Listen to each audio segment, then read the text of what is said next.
आज तक रेडियो सुनता है सारा जहां।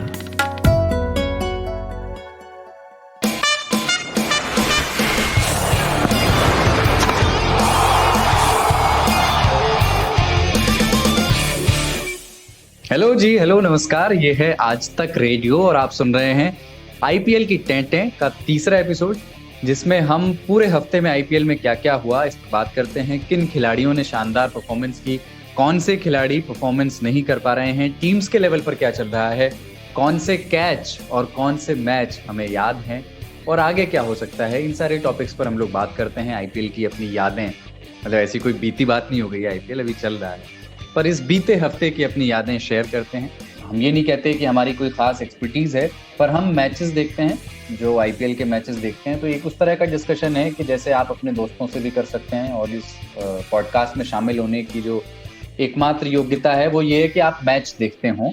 हाँ, एक आध एक्सपर्ट जरूर है हमारे बीच, जैसे कि विश्व मोहन जी इस पॉडकास्ट में। विश्व मोहन जी आज तक .in में स्पोर्ट्स जर्नलिस्ट हैं, वो हैं। इकबाल नहीं है आज, जो इस बार इकबाल गच्चा दे गए, कहीं व्यस्त हैं, वो नहीं है। और बाकी टीम वही है पुरानी। ऋतुराज हैं, केशव हैं, प्रगति हैं और नए साथी हमारे एक और जुड़े हैं, राकेश परिदा। ये सब लोग आईपीएल के शौकीन हैं, क्रिकेट देखते हैं और उसको फॉलो करते हैं। यार आज जो है ना मैच, अभी की जो स्थिति है, मतलब दिल्ली बहुत बढ़िया खेल रही है और वो सारी बातें अभी करेंगे, पर पहले मैं जो थोड़ा बात करना चाहता हूँ ये नामों पर, जो क्रिकेट टीम्स के नाम है। मतलब एक ऑब्सेशन दिखता है उसमें राजशाही के प्रति, मोनार्की के प्रति। मतलब कितने साल पहले मोनार्की खत्म हो गई है। लोग कहते हैं भैया दुनिया भर में जो सबसे अच्छी शासन व्यवस्था है वो डेमोक्रेसी है, लेकिन आप देखिए कितने नामों में रॉयल है, कितने नामों में किंग्स है। हाँ, कोई सामान्य नाम क्यों हो सकती है? ये क्या रॉयल लगाना जरूरी है? हाँ, टीम को भारी भरकम, यानी कि शब्द देकर के टीम को भारी भरकम दिखाना। आपने देखा होगा Delhi Daredevils. Daredevils का मतलब क्या होता था, और देखिए टीम के साथ उसको जोड़ा गया। कभी किसी टीम के साथ किसी भी टूर्नामेंट में दिखा होगा आपको पायरेट्स, उसका मतलब क्या होता है, उन्होंने उसको जोड़ा। तो ये सारा जो खेल है, ये दर्शकों को या चाहने वालों को लुभाने का और अपने को ज्यादा करके आंक करके बताना शब्दों के जरिए। हाँ, मतलब वो एक गर्व महसूस कराना अपनी टीम के भाव में। लेकिन गर्व महसूस कराने के लिए मोनार्की की तरफ जाने की जरूरत क्या है? जैसे अब मैं आपको दिल्ली डेविल्स तो अब नाम बदल दिया, दिल्ली कैपिटल हो गया। बहुत ही रियलिस्टिक नाम है, दिल्ली कैपिटल है भी इसीलिए टॉप पे भी है, मैं आपको बता दूं। और मुंबई इंडियंस का नाम भी इसी वजह से काफी सिंपल सा लगता है सुनने में, बाकी टीम के कंपैरिजन में अगर बात करें तो। मैं मतलब ये बहुत ही मेरी सही कह रही है एकदम, मेरी जो मेरा निजी प्रेजुडिस आप कह लीजिए, मुझे ऐसे नाम नहीं पसंद आते। बाकी केशव जो कहेंगे वो मैं मान लूंगा। नहीं तो इसमें आप कैसे नाम रखना चाहते थे? धवन के धुरंधर? नहीं। धोनी के? आपको कभी ये लगा कि यूपी की टीम होनी चाहिए थी? मुझे अक्सर ये लगता है जब मैं मैच देखती हूँ तो, कि हाँ हम भी सपोर्ट करते हैं अपने साइड से। तो हिंदी अखबारों में निकलता है ना, जैसे हिंदी अखबारों में निकलता है रोहित के रणबांकुरे, विराट की ब्रिगेड, इस तरह का फ्राज के साथ। और कुल मिलाकर कुलदीप जी, ये लोगों को सुनने में अच्छा भी लगता है। धोनी के धुरंधर। हाँ, कह रहे ना कि हमें लगता है ना हिंदी वालों ने इतना इसका क्लीशे कर दिया है ना कि घबराते होंगे रखने से पहले टीम मैनेजमेंट वाले। मार्केट नहीं है ना, मतलब अंग्रेजी नाम रखने में थोड़ा सा एक अप मार्केट लगता है। बट ये कि रॉयल चैलेंजर्स बेंगलोर और जो नाइट राइडर्स और किंग्स 11 पंजाब, पर किंग्स, राजस्थान रॉयल्स, ये जितने भी नामों में मोनार्की है, आप देखें इस इत्तेफाक ही है ये, मतलब मैं मजाक कर रहा था लेकिन है इत्तेफाक ही कि इस वाले आईपीएल में डेमोक्रेसी जीत रही है, मोनार्की हार रही है, कैपिटल और इंडियंस जीत रही है। तो जितने भी ये वाले नाम हैं, खासतौर से ज्यादा जो जिनके खराब प्रदर्शन पे ज्यादा हैरत हो रही है लोगों को, वो चेन्नई सुपर किंग्स और किंग्स 11 पंजाब। आरसीबी कितना अच्छा खेल रही है, मुझे सबसे ज्यादा ताजुब तो ये लग रहा है। हमेशा से हम लोग एक प्रेडिक्शन लेके रखते थे मन में कि इस बार आरसीबी उतना अच्छा नहीं खेलेगी, इवन हारसीबी कह देते थे कई बार लोग मजाक मजाक में, पर आरसीबी इस बार बहुत अच्छा खेल रही है हर बार से। और उसके पास डिविलियर जैसा खतरनाक बल्लेबाज जो टीम को इस तरह से जिताया, आपने देखा होगा कुछ मैच पहले। तो इस तरह के टूर्नामेंट में ऐसे खिलाड़ी हों जो अपने दम पर मैच जिताने का मादा रखते हैं तो कुछ और ही बात। सिर्फ डिविलियर्स ही नहीं, बाकी भी वॉशिंगटन सुंदर, चतुर चहल, ये दोनों इतने अच्छे स्पिनर्स हैं इनके पास। हाँ, ये सभी कर लेते हैं प्रदर्शन, लेकिन कुछ ऐसे खिलाड़ी हैं जिन पर आप भरोसा कर सकते हैं, तो उनमें एक डिविलियर्स है।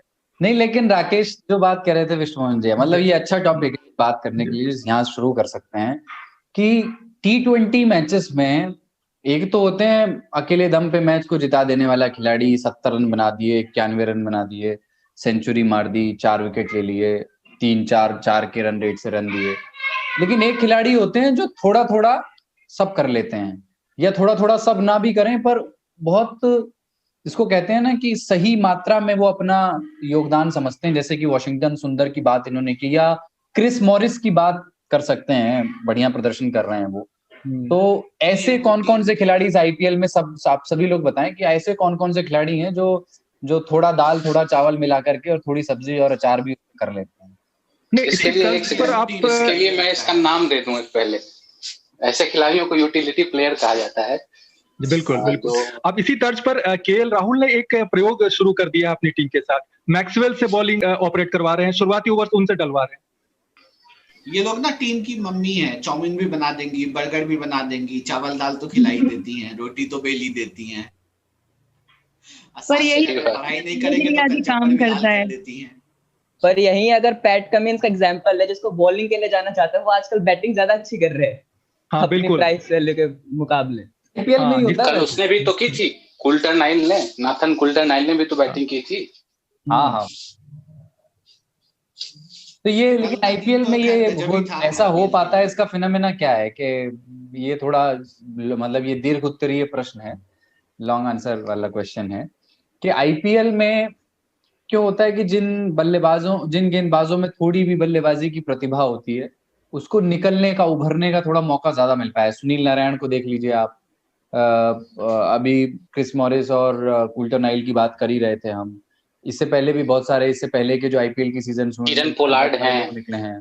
पोलार्ड तो फिर भी बैटिंग जाने जाते रहे, लेकिन जिनका जो वे गेंदबाज या वे ऑलराउंडर जिनका बैटिंग पक्ष अब तक उतना दुनिया के सामने नहीं था, या for that matter Harbhajan Singh जब खेला करता, तो उन्होंने आईपीएल में बहुत अच्छा बल्ले से भी प्रदर्शन किया। एक बात याद आ जाती है कि ये जो फॉर्मेट है ना, बहुत छोटा फॉर्मेट है। 20 ओवर का गेम, 120 गेंदें आपको खेलनी है। 8 गेंद होता है आपके फॉर्म में होने और ना होने के बीच का फासला। अगर आपने 8 गेंद में 3-4 बड़े शॉट्स लगा दिए तो आप फॉर्म में आ गए, अगर नहीं लग पाए आपसे तो आप फॉर्म से बाहर हो गए। तो ये जो बहुत कम समय मिलता है उसमें वो कमाल कर जाते हैं उस कम समय में, और अगर नहीं कर पाए तो कोई हानि नहीं है, वो 4 बॉल खेल के यूं भी वापस चले जाते हैं, अगला है ही बैठा हुआ। मुझे ऐसा लगता है। एक लाइसेंस लेके आते हैं ना, या तो इस पार या तो उस पार, या तो करेंगे या मरेंगे।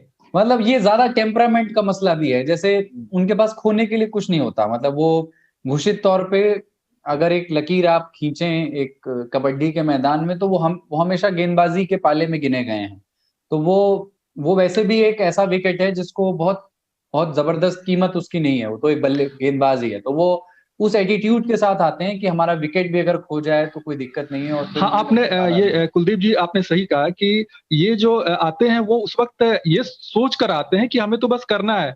और आपने देखा होगा पूरे टूर्नामेंट के दौरान 17वां ओवर, 18वां ओवर, 19वां ओवर और आखिरी ओवर, इन ओवरों में रन काफी निकले हैं।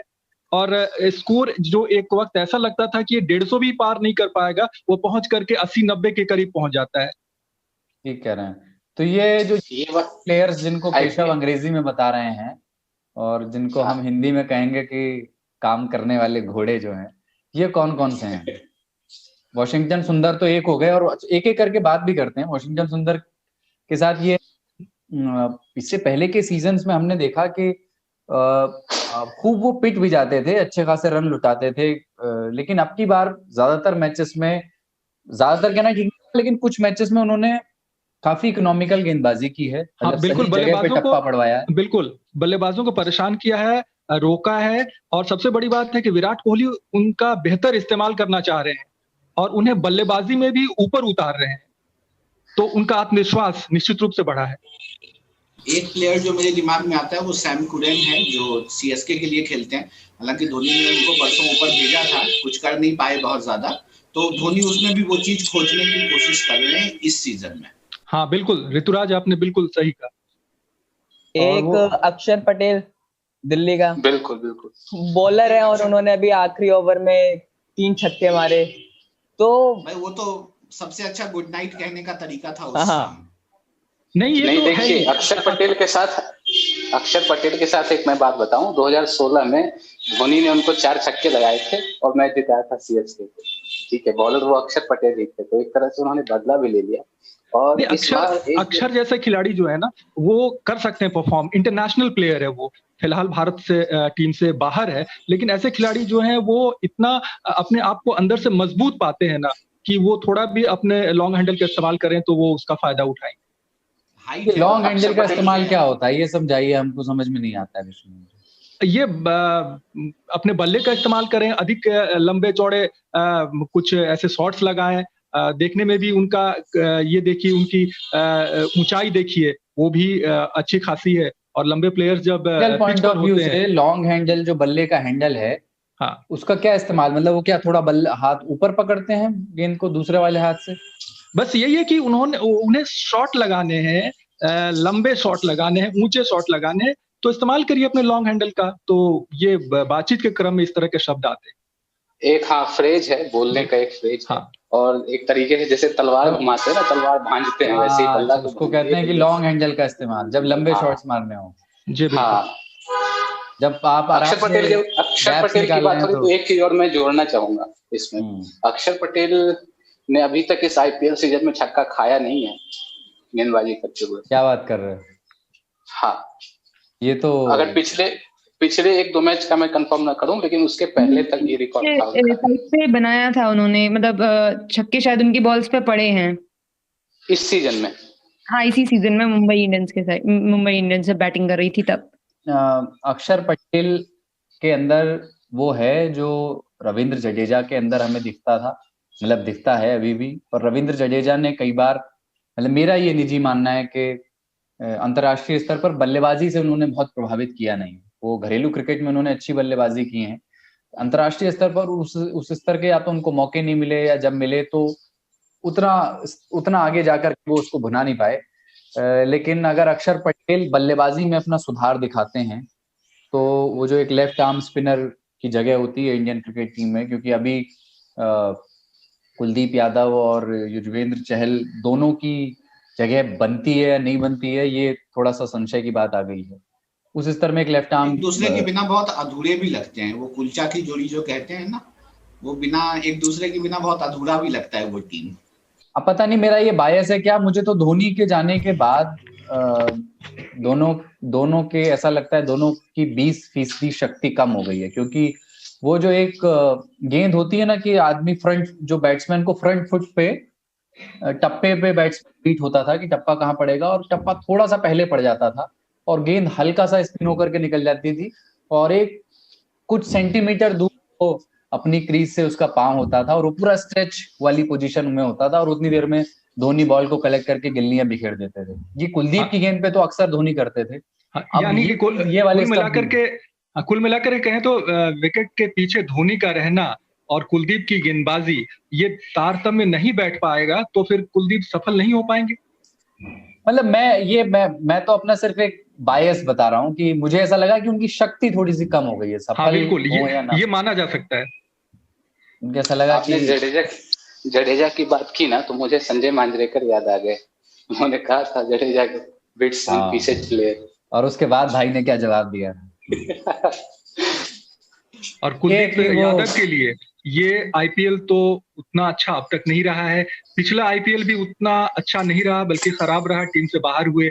मौके मिल रहे हैं यहाँ पर, दोबारा उनको पिछले मैच में मौका दिया गया था, लेकिन कुलदीप अंदर से मजबूत नजर नहीं आ रहे हैं, ये प्रदर्शन से साबित हो रहा है। और ये छोटा आत्मविश्वास हिला हुआ है, लग रहा है। बिल्कुल जी। तो यूटिलिटी प्लेयर्स में अगला नाम और कौन सा है? हमने बात कर ली वॉशिंगटन सुंदर की, हमने अक्षर पटेल की बात कर ली है, क्रिस मॉरिस का जिक्र कर लिया है, पैट कमिंस की भी चर्चा थोड़ी सी हो गई है। और नाथन कुल्टरनाइल भी हैं, हालांकि उनको ज्यादा मौके मिले नहीं। और मैंने इसको सिर्फ हरफनमौला के लिहाज से मत देखिए, मतलब मैं यूटिलिटी प्लेयर में उस आदमी का उसका भी जिक्र कर देना चाहता हूं कि जो लगातार 25-30 रन बना दे रहा है हर मैच में। जैसे मुझे एक सूर्य यादव जो है मुंबई इंडियंस, सूर्य कुमार यादव मुझे वो लगता है कि उस प्लेयर में प्रतिभा है। वो अभी तक बहुत एक लंबी पारी नहीं खेली उन्होंने, लेकिन जब भी वो खेलते हैं वो प्रभावित करते हैं। और एक मैच में तो काफी बड़ा रोल था उनका, लेकिन उनके साथ एक ये है कि जब वो क्रीज पे होते हैं ऐसा लगता नहीं है कि कोई एक कम अनुभवी या थोड़ा भी मतलब अंतर्राष्ट्रीय मैच खेला हुआ व्यक्ति नहीं है, ये ऐसा लगता नहीं है। वो पूरे कॉन्फिडेंस से बल्लेबाजी करते हैं। और शायद ये उनके लिए अच्छी बात नहीं है कि सूर्य कुमार यादव भारतीय टीम में कभी शामिल नहीं हुए। मुंबई के बेहतरीन क्रिकेटरों में एक, घरेलू क्रिकेट में काफी रन बना चुके हैं और आईपीएल में भी शानदार प्रदर्शन अब भी कर रहे हैं, पहले भी कर रहे थे। तो ये खिलाड़ी अगर बाहर है, मौके नहीं मिले, तो ये किस्मत की बात। और सूर्य कुमार यादव के साथ है ना, सूर्य कुमार यादव बॉलिंग भी करते हैं, हालांकि आईपीएल में देखता नहीं है उनका, लेकिन वो बॉलिंग भी करते हैं मीडियम पेस। और पिछली बार लंबे समय से इन पे भरोसा जताया है, मतलब बहुत लंबे सीजन से इनको लगातार खिलाते आ रहे हैं वो टीम में। पिछली बार के डोमेस्टिक सर्किट में जो इनका परफॉर्मेंस रहा था, बहुत ही धमाकेदार परफॉर्मेंस रहा था। उसके बाद हरभजन सिंह, मुझे याद है हरभजन सिंह ने ट्वीट करके कहा था, जब भारतीय प्रबंधन जो था, टीम प्रबंधन, वो चौथे नंबर की पोजीशन के लिए खिलाड़ी ढूंढ रहे थे लोग, तो उस समय आया था कि अब क्या करेगा बंदा, इतना तो परफॉर्म कर रहा है, इसको क्यों नहीं खिलाते। तो सूर्य कुमार यादव के लिए हरभजन सिंह का वो ट्वीट आया था। और यही बात उस वक्त चल रही थी जब मयंक अग्रवाल भारतीय डोमेस्टिक सर्किट में काफी रन बना रहे थे। सवाल लगातार उठ रहे थे कि उन्हें भारतीय टीम में कब मौका मिलेगा, और देर से लेकिन मौका मिला और उसका वो पूरी तरह से इस्तेमाल कर रहे हैं और आईपीएल में भी धूम मचा रहे हैं। हाँ, प्रगति, कल का कैच जब हम लोगों ने देखा था वो काफी अच्छा था, जब बाउंड्री के एकदम कोने में जाके उन्होंने मतलब फील्डिंग करने की बहुत अच्छी कोशिश की थी। हालांकि वो कैच नहीं हुआ, लेकिन उन्होंने रन जरूर बचा लिए।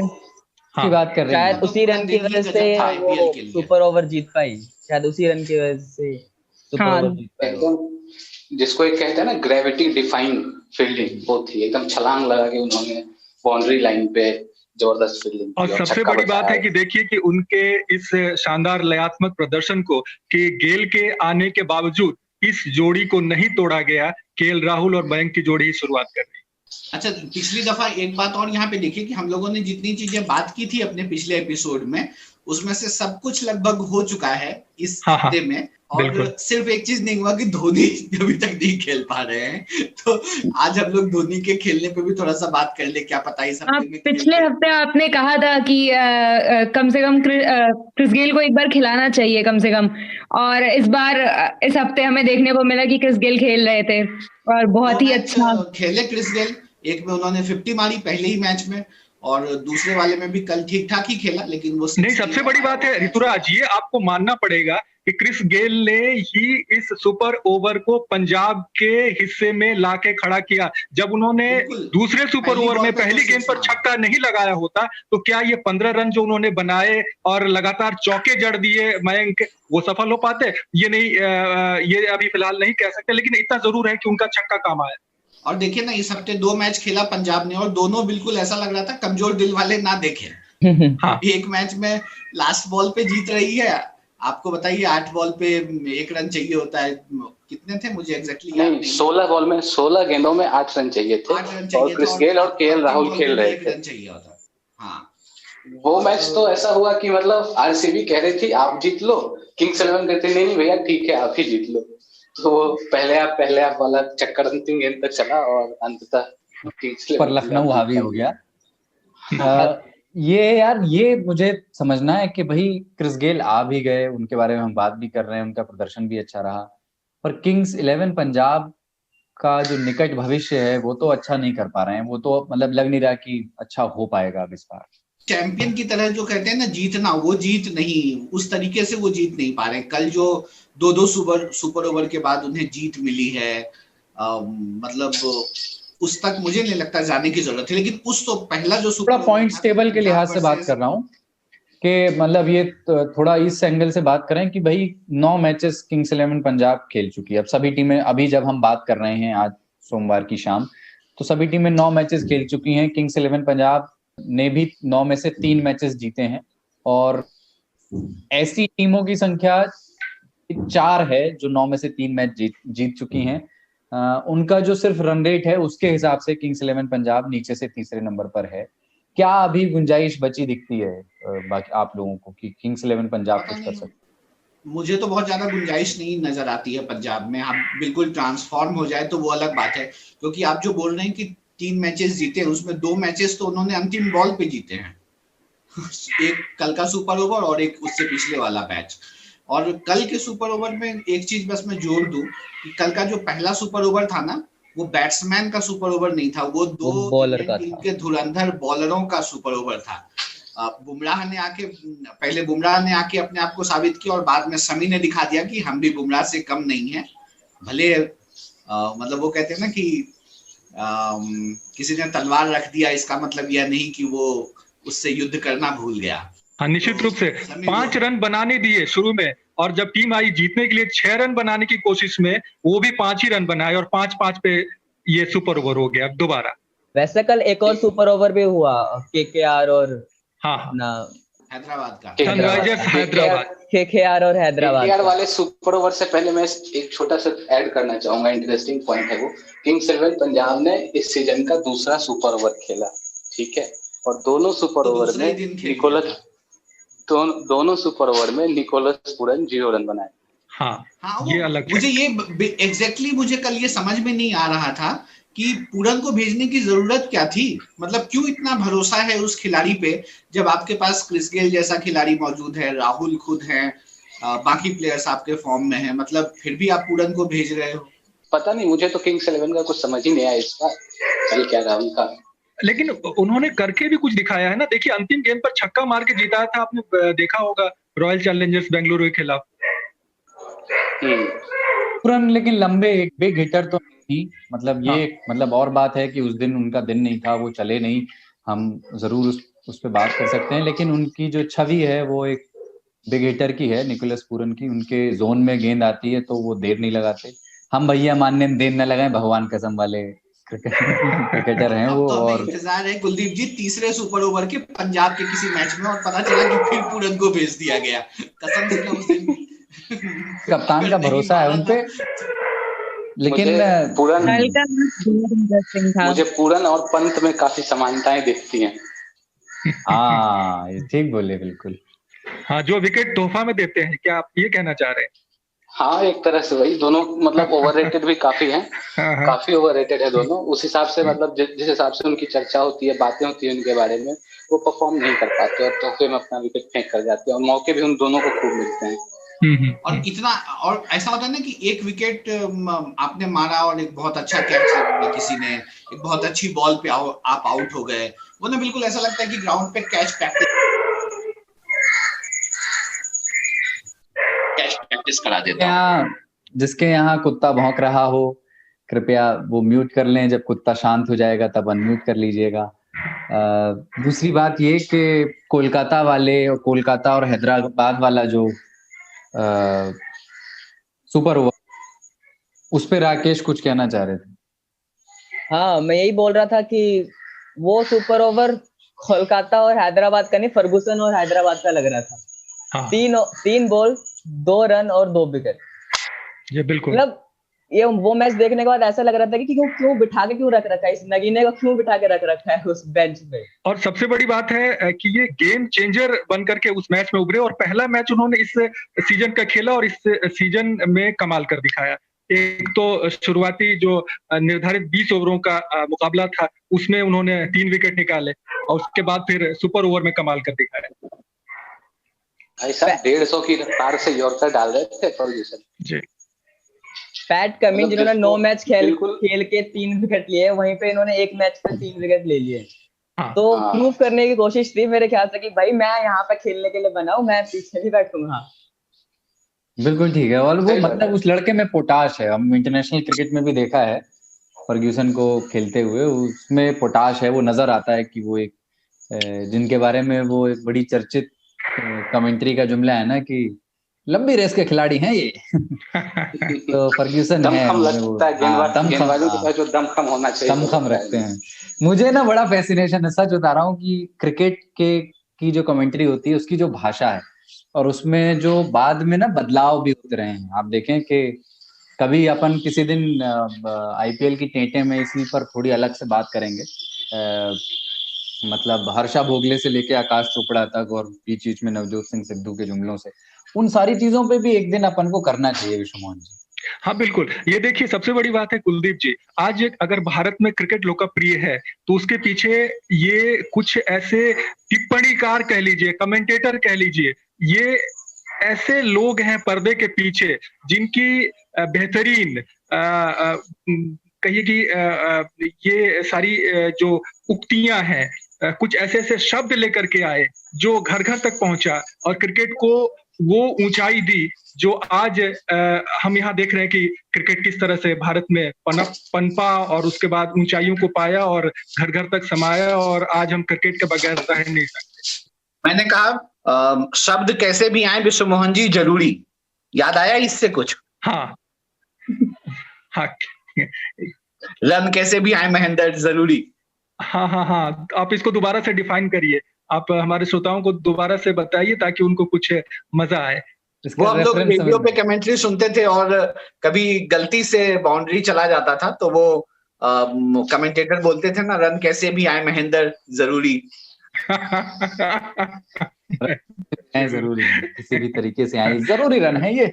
और मुझे असल मजा तो आता था टोन में, मतलब इकबाल है नहीं, इकबाल और मैं कभी हम लोग अलग से भी बात करते थे, इस विषय बहुत बात करते थे कि वो जो एक सांसों का जो उतार चढ़ाव होता था ना, वो कई बार आप, और वो रेडियो कमेंट्री में इतना मजा आता था कि गेंद को खेल दिया है कवर के क्षेत्र में और वो जा रहा है, और ये जो अंत में पता चलता है एक ही रन है, लेकिन वो आदमी सांस का बिल्कुल आरोह अवरोह ऐसा कर चुका है कि सुनने वाले को एकदम आनंद आ चुका है, पक्के से लेके छक्का तक।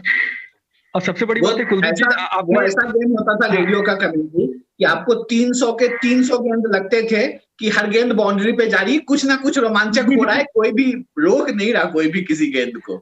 और सबसे बड़ी बात है कि ये कुलदीप जी आपने जो कहा वो बिल्कुल सही कि रेडियो कमेंट्री का इसमें बड़ा योगदान है। अगर आकाशवाणी ने आंखों देखा हाल नहीं सुनाया होता तो शायद ये आज हम जो चर्चा कर रहे हैं वो चर्चा नहीं हो पाती। ठीक बात है। और आज आईपीएल के पिछले गुजरे हुए हफ्ते में हमने कुछ यूटिलिटी प्लेयर्स की बात कर ली है, हमने सुपर ओवर्स की बात कर ली है, और क्या बीते हफ्ते की घटनाएं रही जिन पे ऋतुराज आज अपन बात करने वाले हैं।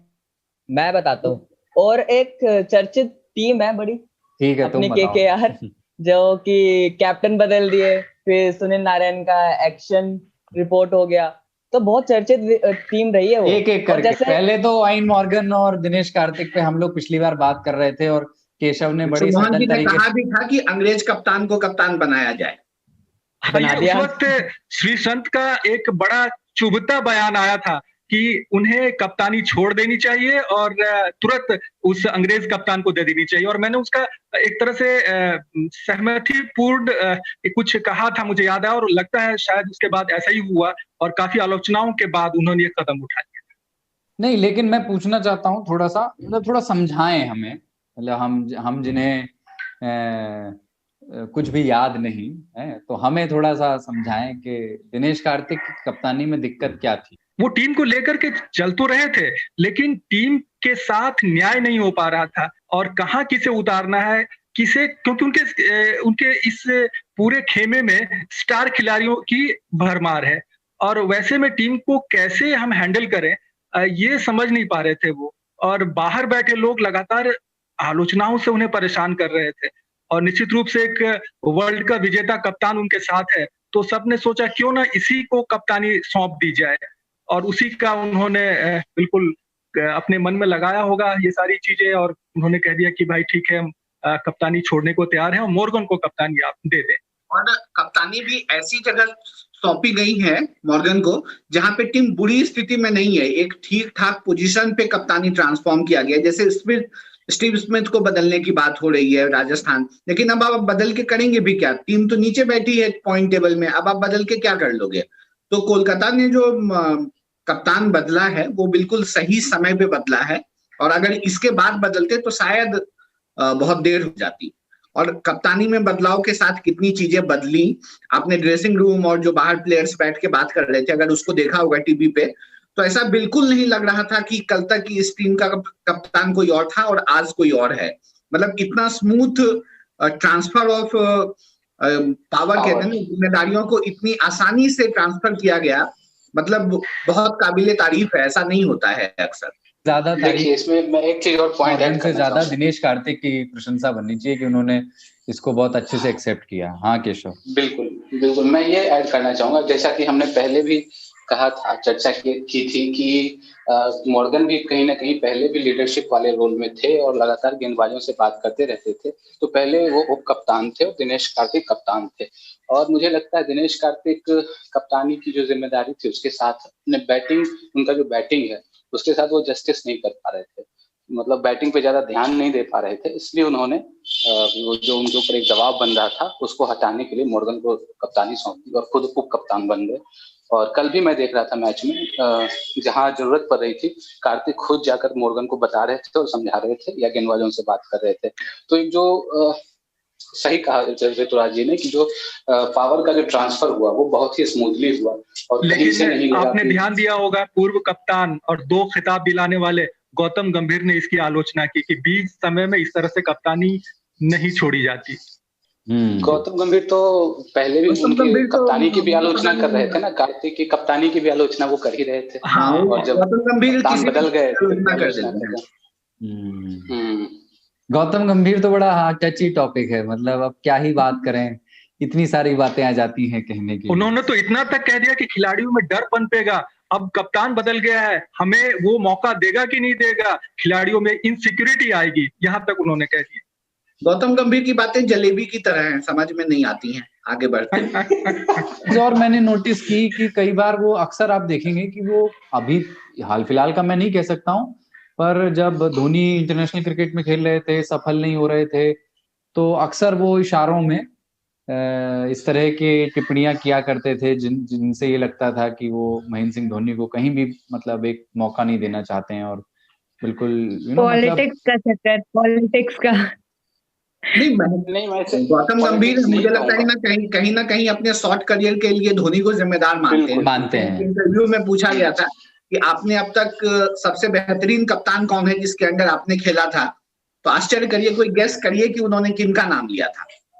कुंबले का, अनिल कुंबले का नाम लिया था उन्होंने, जबकि उनकी कप्तानी में उन्होंने बमुश्किल 5-6 मैच खेले होंगे, अगर मुझे ठीक ठाक याद है, टेस्ट मैच खेले होंगे। और मतलब तब उन्होंने उन्हें बेस्ट कप्तान बताया। हालांकि कुंबले वाकई बहुत अच्छे कप्तान हैं, लेकिन जितना क्रेडिट धोनी को देना चाहिए वो कभी नहीं देते। देखिए इसमें दोनों तरफ से है, उतना क्रेडिट गंभीर को भी नहीं मिल पाता जितना 2 फाइनलों में उनकी पारी रही, उस हिसाब से उनके योगदान को कमतर करके ही कहा जाता है। जितनी धोनी की चर्चा होती है कि छक्का मार के उन्होंने जिताया, लेकिन उस जीत की जो नींव थी पूरी तैयार की हुई गंभीर की थी 2011 वर्ल्ड कप में। नहीं, वो तो महज कुछ रनों से चूक गए थे वो सेंचुरी बनाने से। अगर वो सेंचुरी बना देते तो हो सकता है कि आज जितना धोनी को याद किया जाता है उतना गंभीर को याद किया जाता। ये बात सच है कि उनको उस पारी का मिलता है, लेकिन 3 रन से वो चूक गए इसलिए चर्चा न करना, मतलब या कम करना, ये गलत है। उन्होंने 97 रन बनाए और उस सिचुएशन में बनाए जब सहवाग और सचिन आउट हो चुके थे और पूरा का पूरा प्रेशर मलिंगा एकदम तोड़ के, जिसको बोलते हैं फोड़ के बॉलिंग कर रहे थे, और कुलशेखरा थे एक साइड से। तो उस समय पूरा दबाव जो था भारतीय टीम को, इसको सोख लिया था गंभीर ने और विराट कोहली ने मिलकर। तो अपन मतलब ये बिल्कुल सही, मतलब इस पे मतलब बिल्कुल सही है। मतलब मुझे लगता है केशव जो कह रहे हैं उनका अपना एक ड्यू क्रेडिट है जो जरूर उनके हिस्से में हमेशा रहना चाहिए, लेकिन इसको अपन किसी और बातचीत में लेके आएंगे, इस वाली में नहीं। इतिहास भी तो देश का यही कहता है कि याद उसी को रखा जाता है जिसने युद्धों में अंतिम गर्दन काटी हो, अंतिम गोली चलाई हो। ये जोगिंदर शर्मा सबको याद है, भले ही वो गर्दन कट चुकी हो और आखिरी एकदम बस कहते हैं ना कि बस एक सुई भर चुभाने की देर हो, तो जोगिंदर शर्मा इसीलिए याद है सबको। और और जोगिंदर शर्मा की बात हो रही है तो मुझे याद आ रहा है कि अंतिम ओवर किससे फिकवाए, जोगिंदर से, और फिकवा दी और बल्कि वो T20 वर्ल्ड कप जीत लिया। लेकिन आप आईपीएल में लेकर आए तो रविंद्र जडेजा थे और किससे फिकवाए, दो ऑप्शन था उनके पास, ब्रावो बाहर थे, मैदान से बाहर चले गए थे, उनके पास कर्ण का एक ऑप्शन था, रविंद्र जडेजा का। जडेजा को कहा कि भाई आप ओवर करिए, लेकिन जडेजा सफल नहीं हो पाए और लेकिन सीएसके उस मैच को वो बड़ा सा अजीब सा डिसीजन नहीं था जडेजा को लास्ट ओवर देना जब आपके सामने लेफ्ट हैंडर खड़े हैं सामने? नहीं, आप उसको जस्टिफाई कैसे कर सकते हैं? शुरू से जडेजा को गेंदबाजी इसीलिए नहीं दी आपने कि दो लेफ्ट हैंडर खेल रहे हैं, मतलब उसमें दो भी नहीं, एक ही लेफ्ट हैंडर खेल रहा था, बाद में अक्षर पटेल आ गया और बाद में जब लास्ट एक और बचा तो आप उसी जडेजा को उस समय लेकर के आते हैं, मतलब इसको जस्टिफाई कैसे किया जा सकता है? अगर था वही केस तो आप पहले भी करवा लेते। इतने बड़े खिलाड़ी, धोनी की सोच थी और उसमें वो कामयाब नहीं हो पाए। अब धोनी जी ने किया है तो कुछ सोच के ही किया होगा। अच्छा, धोनी की बात हो रही है, धोनी का गुस्सा देखा कि नहीं आप लोगों ने? हाँ, नहीं मैंने नहीं देखा, मुझे किस्सा सुनाइए, मुझसे मिस हो गया तो मुझे शुरू से किस्सा बताइए। धोनी को जो है वो कहा जाता है कैप्टन कूल और कूल एज कुकुम्बर जैसा उनका वो रहा है, हमेशा शांत चित्त रहते हैं, एकदम धीरज अपना खोते नहीं है। लेकिन कर्ण शर्मा पे वो एकदम गुस्सा हो गए और पिछले मैच की मैं बात कर रहा हूँ, सीएसके का मैच था, कर्ण शर्मा गेंदबाजी कर रहे थे और उनको जो गेंद जिस हिसाब से फील्डिंग लगाई हुई थी उस हिसाब से नहीं कर पा रहे थे और पिटा गए। तो धोनी एकदम आग बबूला हो गए और वो जो 19वां ओवर शायद कर रहे थे वो कर्ण शर्मा पारी का, और मैच खत्म, हालांकि चेन्नई जीत गई वो मैच, तो मैच खत्म होने के बाद भी कर्ण शर्मा का के चेहरे पे जब कैमरा जा रहा था तो लग रहा था इनको काटो तो खून नहीं, वो वाली स्थिति थी। बीच बचाव किया वाटसन ने अंत में आकर के, फिर मतलब कर्ण शर्मा थोड़ा सा नॉर्मल हुए और मतलब इस तरह से धोनी का जो हाव भाव था चेहरे का तो आप ये कैप्टन कूल है, पीछे रहते हैं, विकेट के बिल्कुल शांत रहते हैं, तो ये नहीं समझना चाहिए कि वो कुछ कहेंगे नहीं, कुछ करेंगे नहीं, कुछ बोलेंगे नहीं, तो वो बीच बीच में इस तरह से अपना आपा खो बैठते हैं। कई खिलाड़ियों को उन्होंने इस तरह से अपने गुस्से का शिकार किया है, बिल्कुल, लेकिन बाद में फिर सब कुछ सेटल हो जाता है। और खासकर तब जब आपकी टीम अच्छा नहीं कर रही हो, ऐसे में तो ये मान के चलना कि कोई कूल ही रहेगा थोड़ा सा मुश्किल है। इस तरह की परिस्थिति में अक्सर कोई भी आपा खो देगा जब आप पे इतना ज्यादा प्रेशर हो और आपकी टीम जीत ना रही हो। याद आता है, मतलब लोग कहते हैं ना कि वो लिखा भी था किसी ने कि क्या आपने पुच्छल तारा देखा है और क्या आपने राहुल द्रविड़ को गुस्से में देखा है, मतलब ये उतना ही दुर्लभ है। राहुल द्रविड़ ने भी एक बार, आपको याद होगा आईपीएल का ही वो था, और ऐसे वो ड्रेसिंग एरिया में बैठे थे और उन्होंने ऐसे टोपी नीचे जमीन पे, इतना गुस्सा राहुल द्रविड़ को करते हुए आपने नहीं देखा होगा, वो भी कूल ही माने जाते हैं। तो ठीक है, अब एक मतलब एक अरसा हो गया है तो दबाव को सोख लेने के लिए धोनी को जाना गया कि वो फोम है, दबाव को सोख लेते हैं, वो रिलीज भी हो सकता है। एक उपमान और जोड़ना चाहूंगा, आपने पुच्छल तारे और राहुल द्रविड़, स्वागत है केशव जी, स्वागत है। तीसरा उपमान में ये जोड़ा जा सकता है कि क्या आपने गंभीर के चेहरे पे कभी मुस्कान देखी है? हाँ, वैसे ये बिल्कुल मुस्कान तो चलो, मुस्कान थोड़ी बहुत दिखती थी पर नपी तुली, पर जो वो खिलखिलाहट दिखनी चाहिए वो नहीं। सबसे बड़ी बात है, गुस्से में आप लोगों ने कुछ नाम जुड़ाए, ठीक है, एक नाम है रिद्धिमान साहा का, कभी देखा हंसते हुए? ये होती है ऑब्जर्वेशन। इस खिलाड़ी को मैंने तो नहीं कभी देखा कि विकेट के पीछे, हाँ अपील जरूर की, बातें की, लेकिन कभी हंसते हुए, कुछ सेलिब्रेट करते हुए कभी नहीं देखा।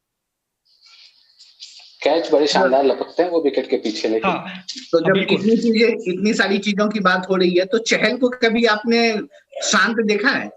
नहीं, चहल कदमी और उनकी बातें, और इसके बाद ही तो आपने देखा होगा कि बीसीसीआई ने चहल टीवी इंट्रोड्यूस कर दिया। चहल टीवी पे आते हैं खिलाड़ी, बातें करते हैं जब भी मैच होता है भारतीय टीम का। चहल का ट्वीट पे भी बड़ा चहल करनी रहती है, आज देखा? हाँ, आज का भी ट्वीट जब दूसरी लाइव आते हैं तब भी, युवराज सिंह जब वो दूसरे कोई लाइव आते हैं प्लेयर्स तब भी युवराज सिंह ने बोला कि पंजाब खेलेगा फाइनल मुंबई और दिल्ली के खिलाफ, तो चहल बोलता कि हम क्या इंडिया वापस चले जाए?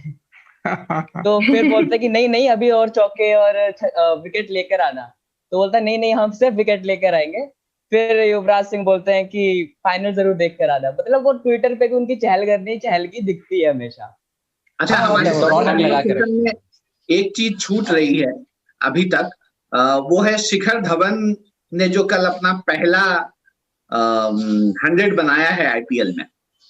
बिल्कुल, लेकिन कुछ ऐसे वाकया, बल्कि उस तरह के शतक के बारे में तो कहीं हाँ एक आंकड़ा है, शतक बना दिया, पहला शतक आईपीएल, लेकिन बहुत सारे कैच छूटे थे उनके, बहुत 4 कैच छोड़े उनके, 4 कैच छोड़े गए। मतलब आप इतनी बार तो आप कहते हैं कि हमें भी ड्रॉप कर दीजिएगा तो शायद हम भी आईपीएल में सेंचुरी लेकिन ऐसा नहीं कि बहुत आसान से कैच थे, एकदम वैसा नहीं था। कुछ मुश्किल कैच थे जिसमें T20 में कैच तो बनाए जाते हैं, T20 में कैच आसान नहीं होते, बनाए जाते हैं। बिल्कुल, मैं इत्तेफाक रखता हूँ इस बयान से। लेकिन धवन की पारी इससे कहीं धुंधली नहीं होती है। उन्होंने काफी शानदार खेल दिखाया और शुरू से अंत तक टिके रहे और एक तरह से कहें तो मतलब जीत तक लेकर गए अपनी टीम को। तो और अच्छी बात है कि धवन अभी तक शायद 169th मैच था उनका आईपीएल में, और 39 50s वो अभी तक बना चुके थे। तो मतलब 40वां 50 जब उन्होंने बनाया तब उसको उन्होंने 100 में कन्वर्ट किया। तो एक बहुत लंबा वेट करना पड़ा है उन्हें आईपीएल में सेंचुरी बनाने के लिए, जबकि वो ओपन आते हैं, नीचे भी नहीं आते। आंकड़ों की बात हो रही तो एक दिलचस्प आंकड़ा मैं भी ऐड करता हूँ धवन के बारे में। धवन जो है सलामी बल्लेबाज के तौर पे आईपीएल में सबसे ज्यादा रन बनाने वाले खिलाड़ी बन गए हैं।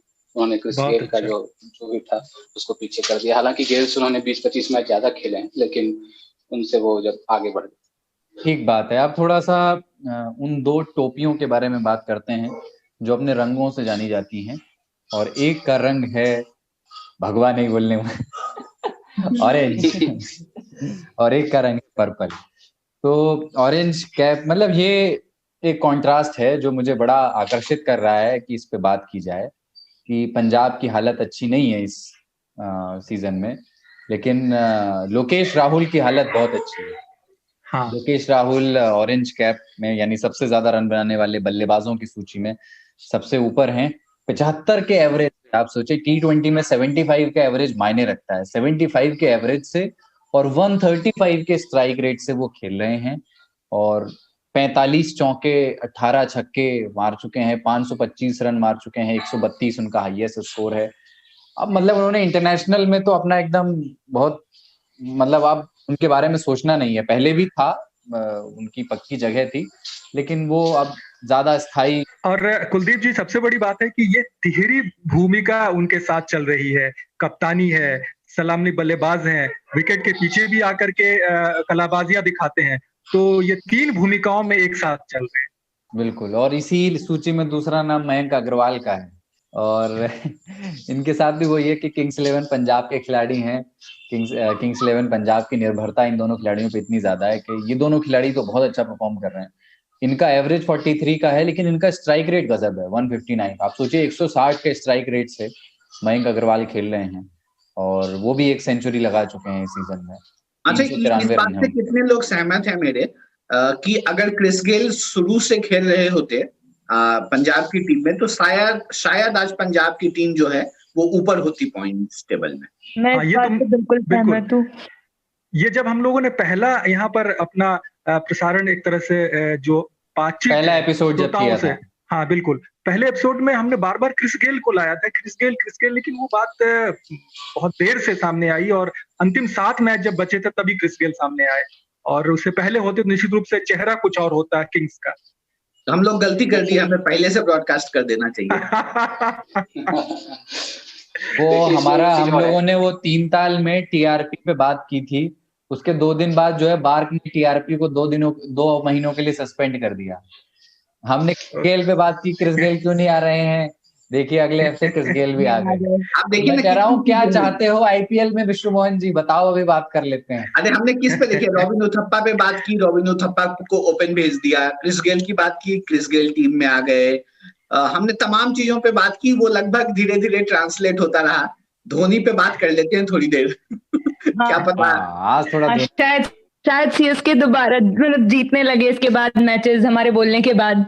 हाँ, मतलब इसके को जीत की भी जरूरत है, और हम सब देखना चाहते हैं कि भाई धोनी को अब कम से कम एक मैच में उनको एक पुराने रंग में देखने का जो एक मतलब एक तमन्ना है, वो एक अभी मिसिंग रहा है इस पूरे जबकि पिछले मैच में धोनी ऊपर भी आए थे, वो लगभग 13वें ओवर में पिच पे आ गए थे बैटिंग करने के लिए, और फिर भी कुछ स्कोर नहीं कर पाए, 3 रन बना के चले गए।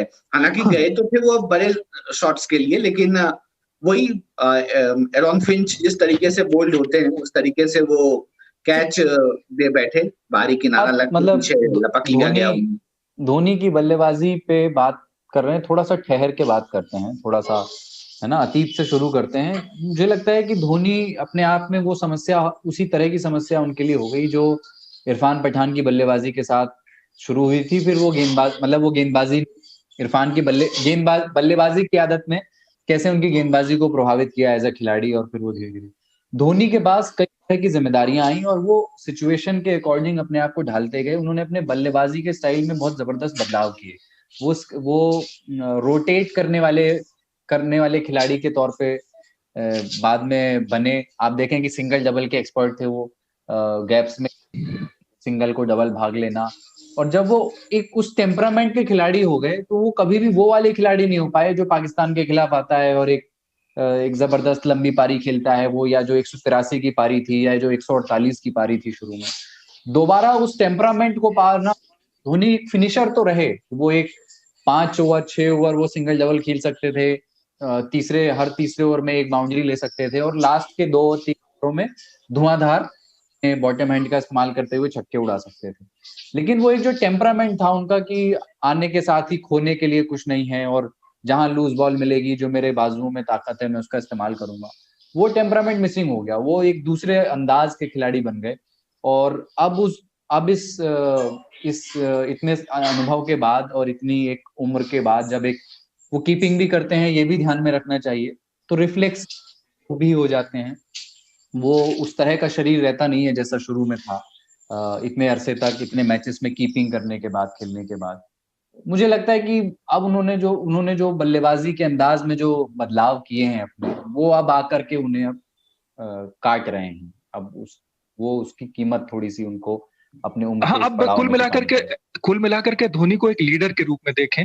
उनके दिमाग में क्रिकेट चल रहा होता है, कैसे कहाँ किसका इस्तेमाल हो, कैसे फील्ड सजाए, गेंदबाजी का इस्तेमाल कैसे हो, तो सारी चीजें वो फील्ड में रहते हुए निभा सकते हैं। तो अगर उनके प्रदर्शन को, खासकर बल्लेबाजी की, तो अगर वो नहीं भी कर पाते हैं लेकिन टीम को सही लीड कर लें तो प्रबंधन उसी से उनसे खुश होगा। तो क्या लग रहा है कि धोनी अपना अंतिम आईपीएल खेल रहे हैं? शायद मानकर चलें, क्योंकि इस आईपीएल में जिस तरह से स्थिति बनी है और ये टीम बल्कि प्लेऑफ में नहीं जा पाती है, तो सोचने के लिए मजबूर होना पड़ेगा। ऐसा ना हो कि आईपीएल के नतीजे आ रहे हों उधर और एक man of the match, man of the series वगैरह बट रहा हो और इंस्टाग्राम पर एक नया गाना आए। अब की बार कौन सा गाना छोड़ आए हम वो गलियां, जो भी हो। ऋतुराज ने ये गाना भी सेलेक्ट कर लिया है। अगर यही गाना धोनी बजा देते तो समझ लीजिए कि वो हमारा पॉडकास्ट सुन ले हैं। एक और बात आपने रख दी, शायद उस दिन के लिए जिस दिन हम इसको फिर दोबारा याद करेंगे। लेकिन ये कि मैं पल दो पल का शायर हूँ उनका बहुत पसंदीदा गाना है। कई मंचों पे वो इसको बता चुके हैं, एक दो मंच पे गाया भी उन लोगों ने गवा लिया, तो वो जैसा भी गा सके। वीडियोस वायरल हुए, इसके वायरल हो गए। तो ये है, आईपीएल पे ऐसे बहुत सारी बातें हैं। महेंद्र सिंह धोनी पे बातचीत भी अभी होनी है, खत्म नहीं हुई है, पर एक छोटा सा ब्रेक आईपीएल की टेंटे में ले। एक तार म्यूजिक का और एक तार पोएट्री का, दोनों मिल जाएं तो क्या बनता है? दो तारा। मैं हूँ चिन्मयी और मैं हूँ जोएल। हम गाते हैं, सुनाते हैं कविताएं, कभी गिटार पर तो कभी बांसुरी पर, और कभी अपने घर में पड़े हुए बक्से की थाप पर। तो सुनिए हमारा दो तारा, सिर्फ आज तक रेडियो पर। Welcome back. आप सुन रहे हैं आईपीएल की टेंटे, हमारा वीकली आईपीएल पॉडकास्ट। और आगे बढ़ने से पहले धोनी के बारे में कोई और कुछ कहना चाहता है? देखिए, धोनी मतलब क्या कहा जाए, अपने करियर के अंतिम पड़ाव पे हैं। ये तो अब इस मामले में किसी को शक नहीं होना चाहिए। लेकिन एक होता है ना कि एक शानदार अंत जिसका जिक्र हम लोगों ने अपने पहले पॉडकास्ट में किया था इस सीरीज के, ये एक शानदार अंत होता ना तो वो बहुत मजेदार होता। भले चेन्नई सुपर किंग्स टॉप के टेबल में नीचे रहती, लेकिन वो धोनी कुछ अच्छा कर गुजरते, अच्छा कर जाते, उनके कुछ शानदार शॉट्स हमें देखने को मिलते, कुछ लंबी पारियां देखने को मिलती, तब एक मजेदार क्षण होता। लेकिन अभी तो जिस तरीके से रूखा रूखा सा जा रहा है ना, बड़ा निराश करता है।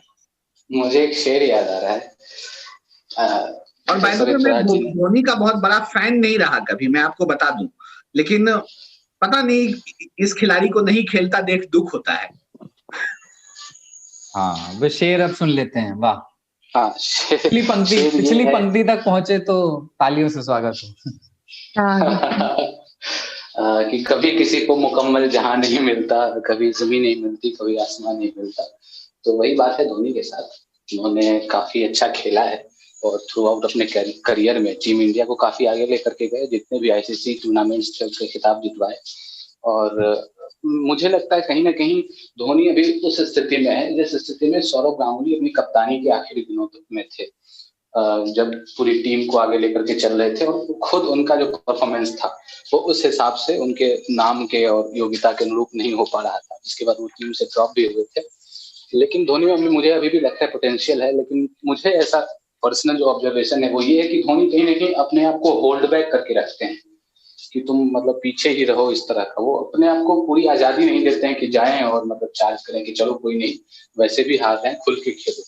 तो कहीं ना कहीं मुझे ये लगता है कि धोनी अभी भी खेल सकते हैं, लेकिन वो पता नहीं क्यों वो अपने आप को होल्ड करके रखते हैं पीछे।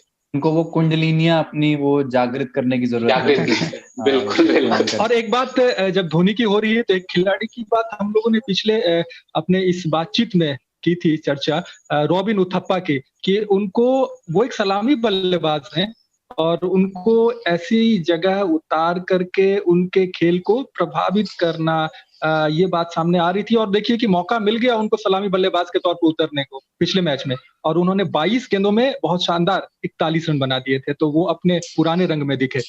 केशव ने ये बात कही थी कि उनको ऊपर भेजना चाहिए और आना चाहिए, हाँ, तभी वो खेल पाएंगे। रॉबिन उथप्पा का जब भी जिक्र होता है ना, मतलब जिसको कहते हैं ना कि कुछ शॉट्स आपके जहन में इतने गहरे धंस जाते हैं।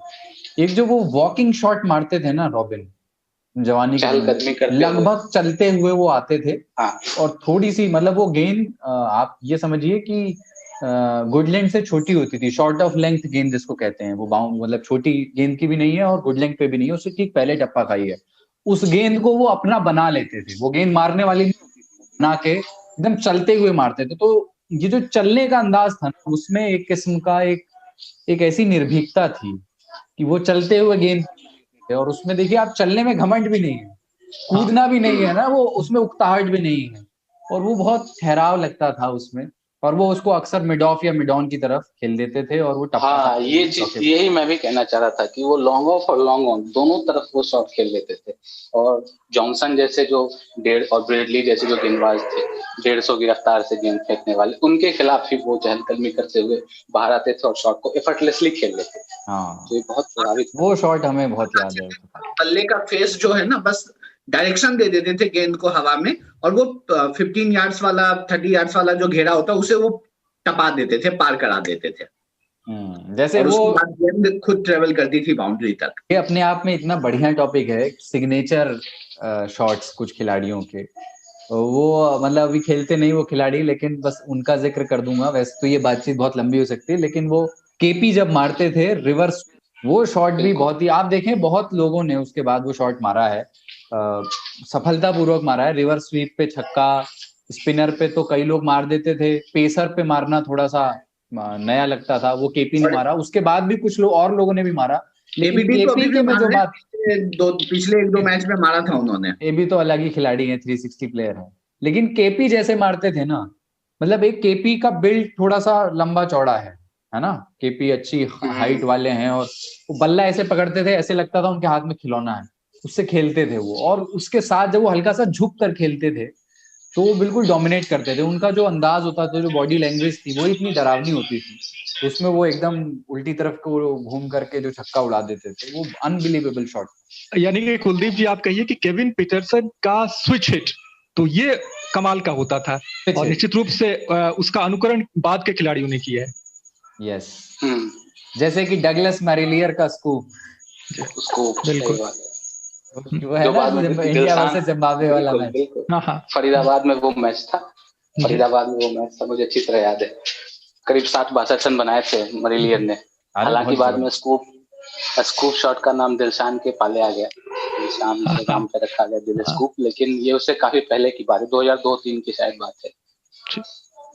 और उस प्लेयर का नाम मैं भूल गया जिनके बारे में हम लोगों ने लास्ट टाइम भी बात की थी कि अगर इस टेम्परामेंट से खेलेंगे तो टीम से बाहर कर दिए जाएंगे, और राजस्थान की टीम से वो बाहर भी हो गए। ओपनर आते थे नए 18 साल के, यशस्वी जायसवाल। तो वही हुआ जो हम लोग बात कर रहे थे, क्योंकि मुझे ऐसा लग रहा था कि आप जब 180-190 का टारगेट चेज कर रहे होते हैं और आप 36 गेंद में 32 रन बनाते हैं तो आप मैच खत्म कर देते हैं उसी वक्त। उसके बाद बहुत कम चांस बच जाता है कि कोई उस टारगेट को आके बिल्कुल, उसके लिए फिर चाहिए आपको क्रिस गेल और पोलार्ड जैसा प्लेयर नीचे जो बिल्कुल आके गेम को कहीं से कहीं ले जा सकता है। और उसके बाद देखिए, हाँ, एक और चीज जो याद आई, राजस्थान के एक चीज मैं इस पे जोड़ लूं पहले। कई बार क्या होता है तो टीम प्रबंधन हो या कोच लोग जो हैं वो भविष्य के चक्कर में वर्तमान खराब कर लेते हैं अपना। वही हाल है। यशस्वी जायसवाल भविष्य में बहुत अच्छे खिलाड़ी हो सकते हैं या होंगे, तो इसी प्रलोभन में कि वो अच्छे होंगे तो उनको भी से मौका दिया जाए, ग्रूम किया जाए। तो पेट चीरने वाली बात है। हाँ, जब आपके पास उथप्पा जैसे सिद्धहस्त ओपनर हैं, सलामी बल्लेबाज हैं, तो हमें यशस्वी जायसवाल को भी मतलब क्यों आजमाना इस हिसाब से कि लगातार फेल्योर हो रहे हैं, फिर भी उनको मौके पे मौके दिया जाना। और फिर उथप्पा के साथ भी न्याय नहीं हो रहा था नीचे उनको उतार करके। तो यही बात है। अब कंटिन्यू करिए। एक और बात जो हम लोग कर रहे थे रहाणे भी वापस आ गए टीम में खेल के लिए। आज मुझे बड़ा अच्छा लग रहा है। मुझे लग रहा है हमने धोनी की बात की है, अब अगला सीएसके का मैच जब आ जाए मुझे धोनी को खेलते हुए देखना है। आप इंतजार करिए क्या होता है। आंद्रे रसल पर भी चर्चा कर दीजिए सर, उनका बल्ला थोड़ा खामोश है यार। तो राकेश एकदम ही खामोश है, उनका बल्ला बहुत ज्यादा निराश कर रहे हैं मेरे तो फेवरेट बल्ले को लगता है। और पिछले मैच में जब वो आउट होकर जा रहे थे तो आपने देखा होगा तस्वीरों में कि किस तरह से निराश होकर जा रहे थे। उन्होंने भी मान लिया कि वाकई हम खेल नहीं पा रहे। इस बार हमें लगा दो प्लेयर्स को फिर इस बार अब अगले इस वीक में हो सकता है हम बाहर देखें। एक तो आंद्रे रसल को हो सकता है बाहर बैठाया जाए, और दूसरा हो सकता है चेन्नई जो है वो ब्रावो को भी बाहर बैठाने की सोचे। तो बाहर बैठाने की तो पूरी वहां जुगाड़ हो चुकी है, कह दिया है कोच ने कि अगले कुछ मैचों में नहीं खेल पाएंगे। क्योंकि वो ब्रावो का जो बॉडी लैंग्वेज है ना वो भी बहुत बदला सा नजर आता है। एक होता है कि आप परफॉर्म नहीं कर रहे हैं, ब्रावो जैसे प्लेयर अगर परफॉर्म नहीं कर रहे होते हैं तो भी जो फील्ड पे उनका बॉडी लैंग्वेज है ना वो हमेशा दिखता है कि ये प्लेयर एक तरीके से एनर्जी है, इसके आसपास के प्लेयर्स जो खड़े हैं उसमें वो एनर्जी पैदा कर रहा है। लेकिन इस सीजन में वो भी मिसिंग है ब्रावो के पास से। हाँ, वो चमक उसमें नहीं है टीम में ही, बल्कि चमक नहीं है। ब्रावो भी उसमें शामिल है। हम ही लोगों ने देखा है ब्रावो को सेलिब्रेट करते हुए। आपको याद होगा वो डांस करते हुए सेलिब्रेट करते थे कितनी बार। वो रंग लेकर के, कलर्स लेकर के आते थे। कलरफुल प्लेयर है। इस बार थोड़ा सा मतलब मुझे मालूम नहीं, कई बार हम लोग क्रिकेटर्स की निजी जीवन में झांकते नहीं है, हमें मालूम नहीं कि उनके जीवन में क्या चल रहा है, पर वो वाइब्स वाकई थोड़ी सी मिसिंग लगती है। थोड़ा सा लग रहा है कि मजा नहीं आ रहा ऑफ कलर है। हाँ, ऑफ कलर। घर पे पूजा शुरू हो गया है हम लोगों के बीच में। घंटी की आवाज लगातार आ रही है। नहीं, ये मतलब ये है कि आज तक रेडियो, हाँ, हम लोग को ये बताना जरूरी है यहाँ पर कि आज तक रेडियो की पूरी टीम घर से बैठ के काम कर रही है। तो अभी हम लोग जब जुड़े हैं, एक वर्चुअल मीडियम है जिसके जरिए हम लोग साथ में बैठ करके बात कर रहे हैं, रिकॉर्ड कर रहे हैं। हम सभी लोग अपने घर पर हैं और घर से ही इन दिनों वर्क फ्रॉम होम कर रहे हैं कोरोना वायरस की वजह से। तो इसलिए कहीं ऑडियो क्वालिटी में आपको लगे कि 19 हो गई है तो कृपया उसको दरकिनार करके कंटेंट पे ध्यान दें। इतने बढ़िया बढ़िया शेर केशव सुना रहे हैं। अगला टॉपिक क्या है आज का? अगला टॉपिक फ्यूचर पे बात कर सकते हैं कि पॉइंट्स टेबल में जिस तरीके का एक साफ डिवीजन है टॉप के 4 टीमों के बीच और नीचे के 4 टीमों के बीच, क्या उस गैप को पाट पाने की गुंजाइश अब बची है या नहीं बची है?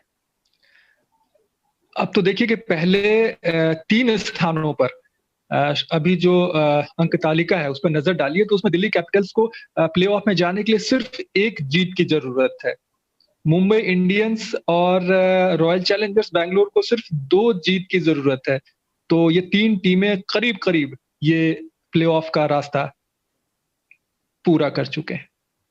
केकेआर के साथ क्या होगा? मतलब केकेआर, हालांकि मतलब इसमें कोई शक नहीं है कि 4 पॉइंट्स की लीड है अपने से जस्ट नीचे जो टीम्स हैं, Sunrisers Hyderabad, Kings 11 Punjab, CSK और आरआर। इन चारों टीमों के 6-6 पॉइंट्स हैं अभी, केकेआर के 10 हैं। बट फिर भी केकेआर क्या सेफ नजर आती है अभी आपको पूरी तरह की? लगता है कि यहाँ से तो कर ही लेंगे केकेआर का ओवरऑल अभी तक जो परफॉर्मेंस है उसके हिसाब से, जितने मैचेस बचे हैं उसमें से जितने जीतने जरूरी हैं उस कैलकुलेशन के हिसाब से? मुझे लगता है कि ये केकेआर अपने लक्ष्य को हासिल कर पाने में सक्षम होंगे, क्योंकि पहला मैच जो मॉर्गन का था, पहले मैच की बात करें कप्तानी के तौर पर, तो उसमें कुछ थोड़े से अटपटे और अनमने ढंग से उन्होंने जो भी किया मैदान पर देखा गया। लेकिन उसके बाद दूसरे मैच में वो वापसी करके बल्लेबाजी में भी और मैदान पर भी तो थोड़ा सा उनका आत्मविश्वास लौटा। और अब तीसरे मैच में जब वो आएंगे तो देखिएगा टीम का प्रदर्शन कुछ पहले से और बेहतर होगा।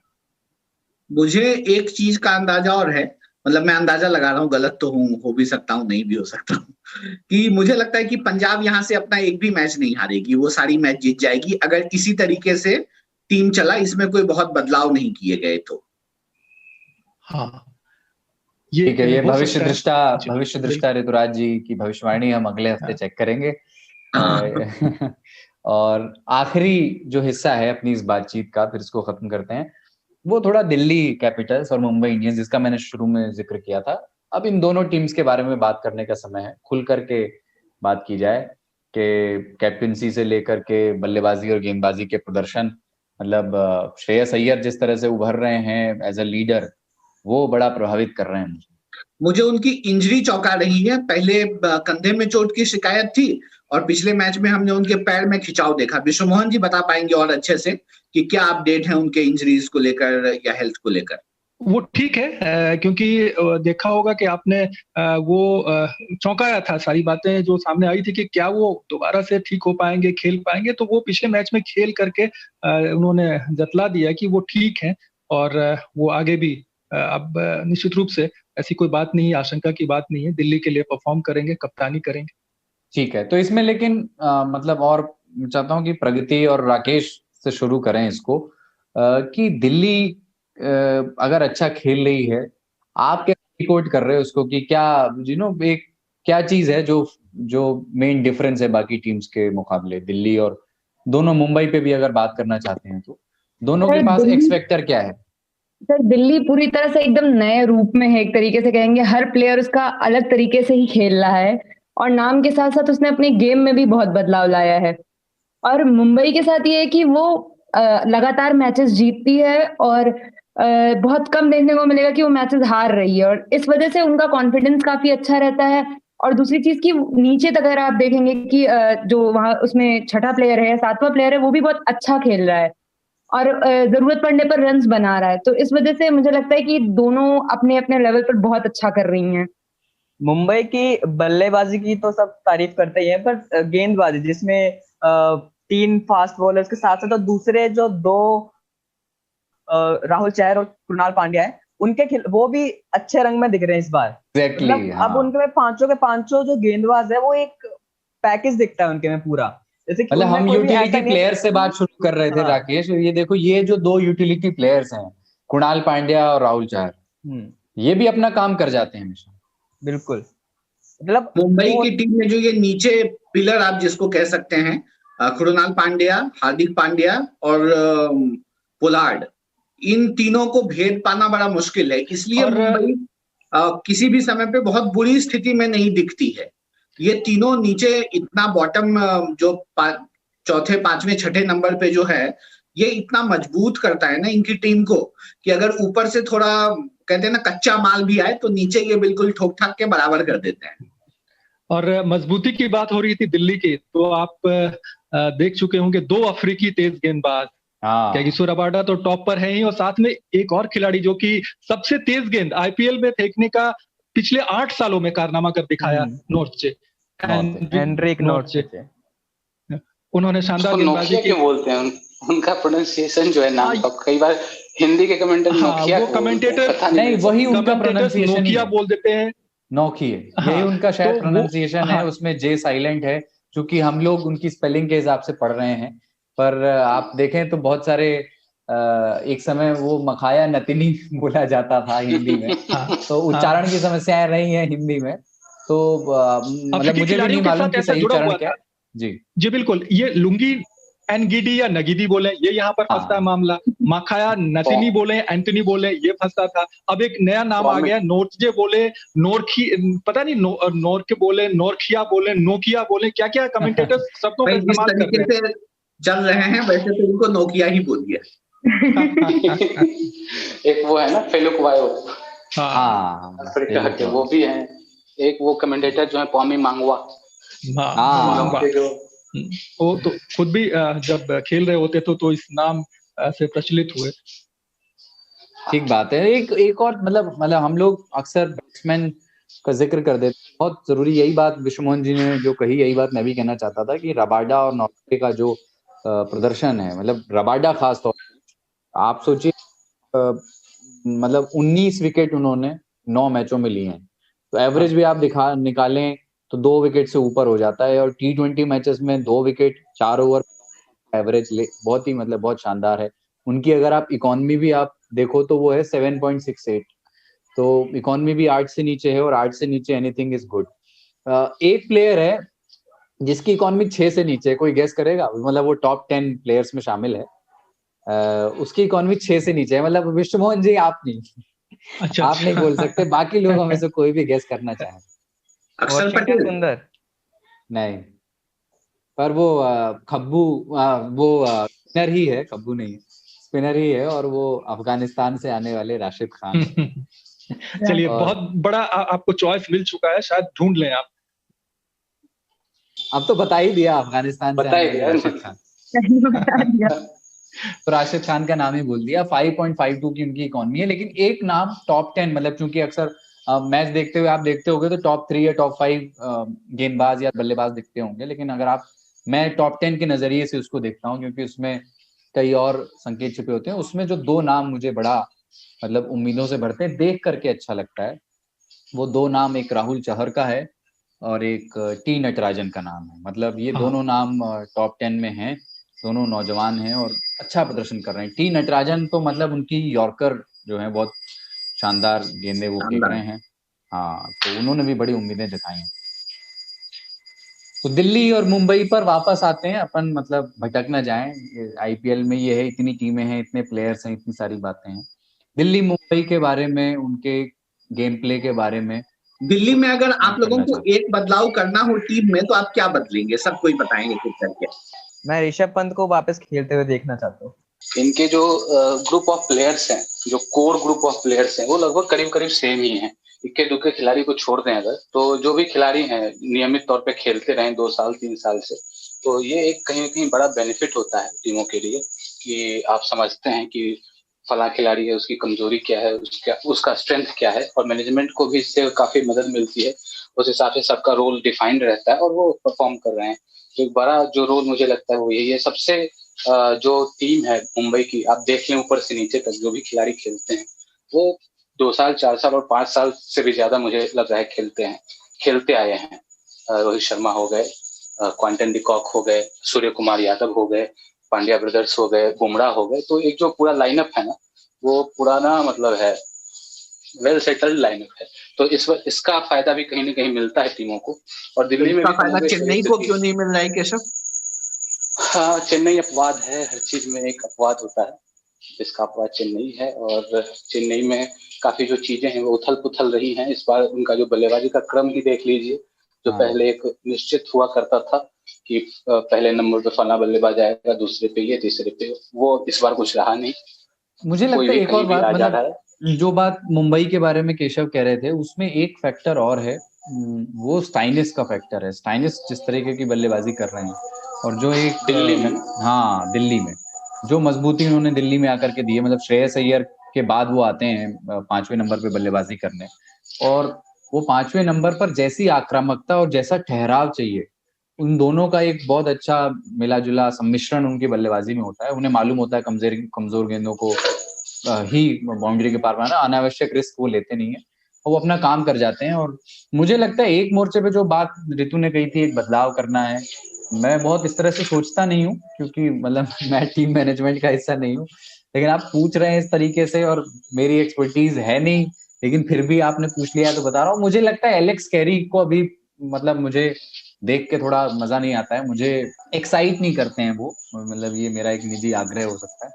वहां पर और कीपर को आजमाया जा सकता है। अब चूंकि जिक्र उनका कर रहे थे तो वही सही, जो भी है मतलब और कोई ऑप्शन देख सकते हैं वहां पे, एक बार किसी और को भी रोटेट करके देखने की जरूरत है। कि ये है कि वो विकेट कीपर बहुत अच्छे हैं। बाकी विश्वमोहन जी बताएं। हाँ बिल्कुल, एलेक्स कैरी तो ऑस्ट्रेलियाई टीम के विकेट कीपर बल्लेबाज, लेकिन यहाँ चल नहीं पा रहे, लेकिन मजबूरी है, क्या करें, ऋषभ पंत नहीं है, उनकी जगह किनको खिलाया जाए, तो ये एक ही विकल्प था एलेक्स कैरी, और यही वजह है कि एलेक्स कैरी खेल है। बाकी रविचंद्रन अश्विन है जो दूसरी तरफ आपने जो कहा स्टोइनिस के बारे में, तो ये दिल्ली का एक बड़ा सा कहिए कि बहुत बड़ा एडवांटेज है कि स्टोइनिस उन्हें गेंदबाजी में, बल्लेबाजी में फिनिशर के तौर पर हर तरफ से दिल्ली के लिए खरे उतरेंगे।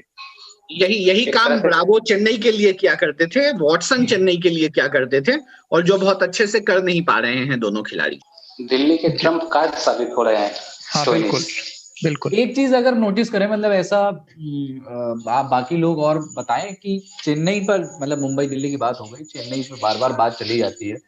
चेन्नई के साथ एक हर बार आईपीएल में आप देखें तो उनके जो ओपनर्स रहे हैं वो बड़े मजबूत रहे हैं और उन्होंने लगातार परफॉर्म किया है। जब मुरली विजय खेलते थे तो वो भी खेलते ही थे, बहुत अच्छा खेले थे सीजन में। उसके बाद वॉटसन आए, उन्होंने शानदार प्रदर्शन किया।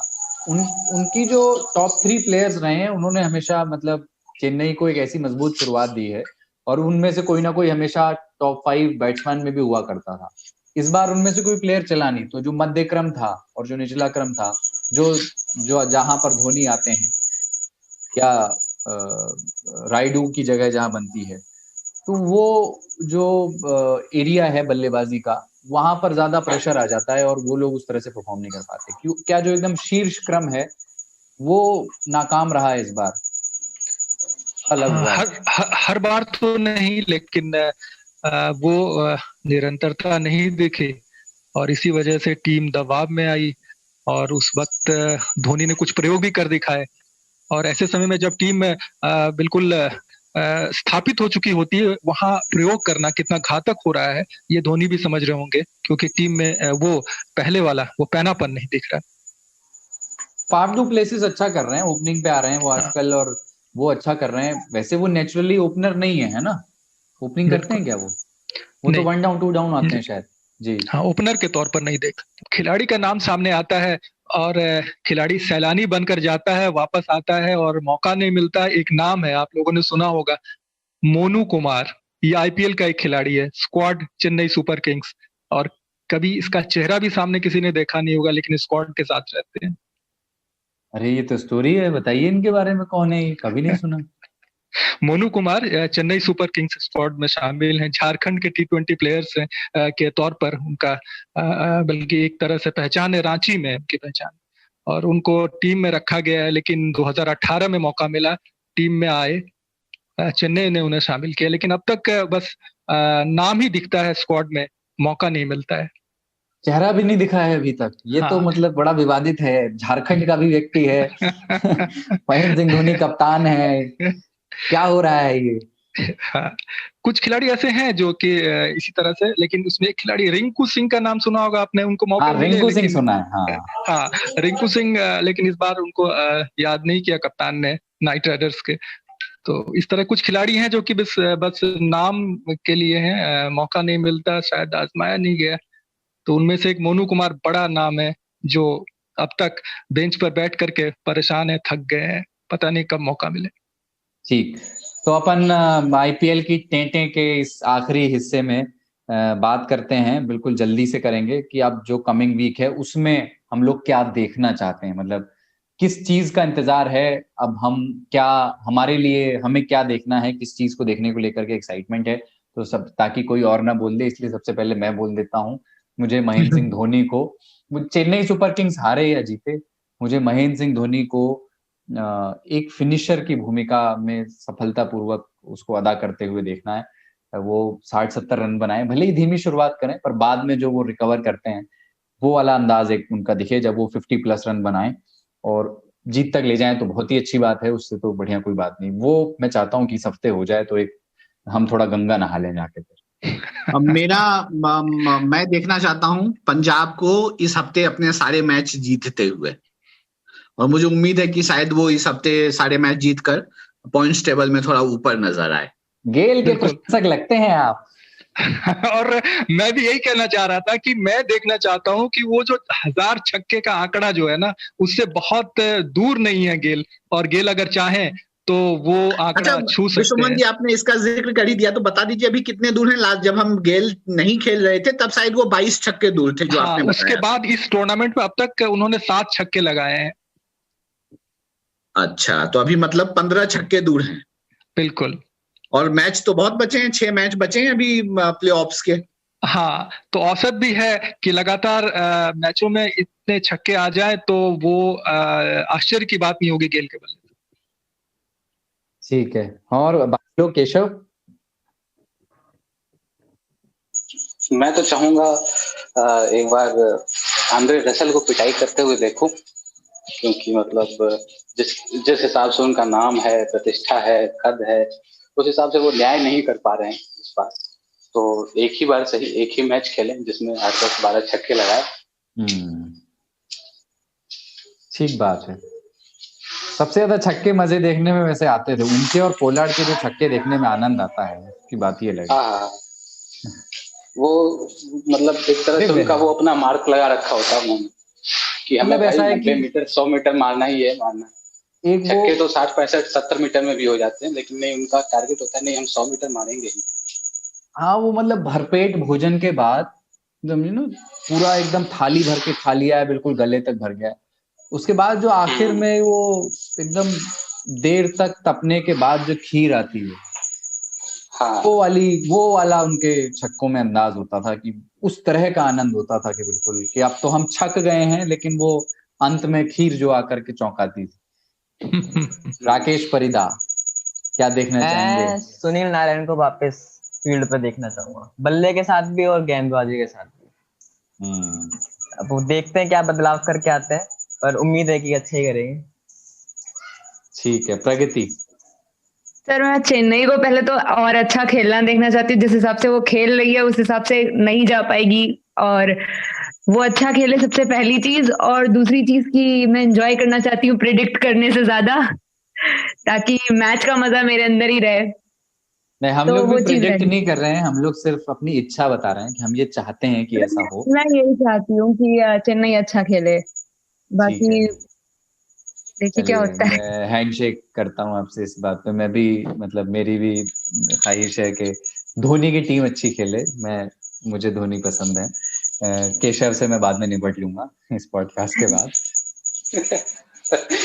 ठीक है, आप ये आईपीएल की किसी जमाने में हमारी पसंद थे, धोनी भी किसी जमाने में हमारी पसंद थे, जब वो नए आए थे और जिस समय कार्तिक टीम में थे, तो लोग कार्तिक की तारीफ किया करते थे, लेकिन मैं उस समय धोनी को बैक किया करता था। ये वैसे होते हैं। मैं भी पहले नरेंद्र मोदी को पसंद करता था, लेकिन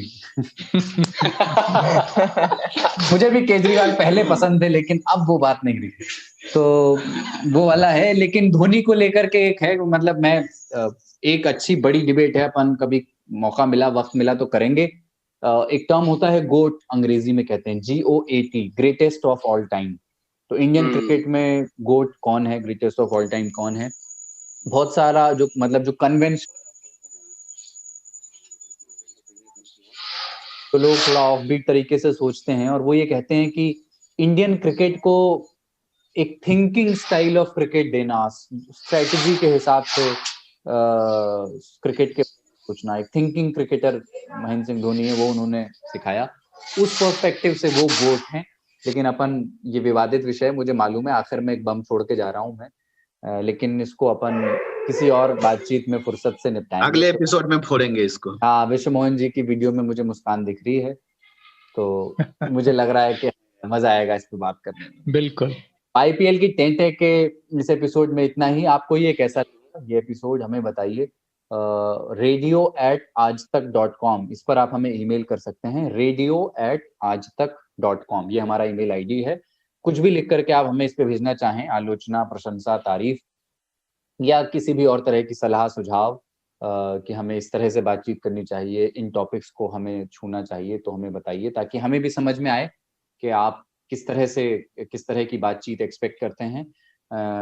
दूसरी बात ये कि अगर ये आपको ठीक लगी, आपको सुनने में मजा आया, तो इसके बारे में अपने दोस्तों को बताइए, उनसे शेयर कीजिए कि ये एक ऐसी बातचीत है, थोड़ी इनफॉर्मल तरीके से हम लोग क्रिकेट पे बात करते हैं, और जैसे आपस में 3-4 दोस्त जिस तरीके से मिलकर के क्रिकेट पे बात करते हैं, उसी अंदाज में हम भी करते हैं। कोई औपचारिक चर्चा नहीं है, हम लोगों में से किसी का भी ये क्लेम नहीं है कि हम कोई एक्सपर्टीज रखते हैं, लेकिन मजा आता है। क्रिकेट के बारे में ये कहा जाता है कि भारतीयों की धमनियों में बहता है, तो इसलिए उस पर हम भी थोड़ा बात कर सकते हैं। उसकी मतलब उसमें वो एक नेचुरल हुनर है जो भारतीय होने के नाते लेकर के आते हैं, सिर्फ उसी धरातल पे खड़े होकर हम लोग बात करते हैं।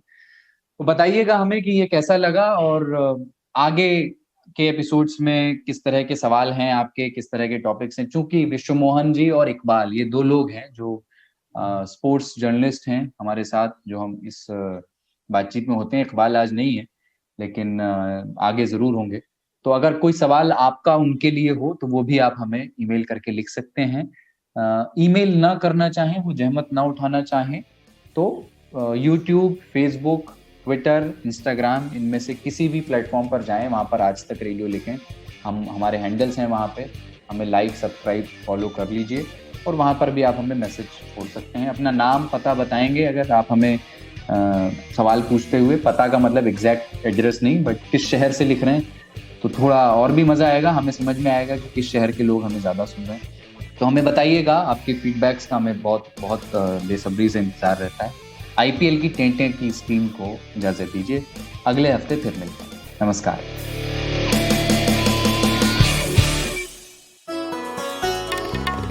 आप सुन रहे हैं आज तक रेडियो।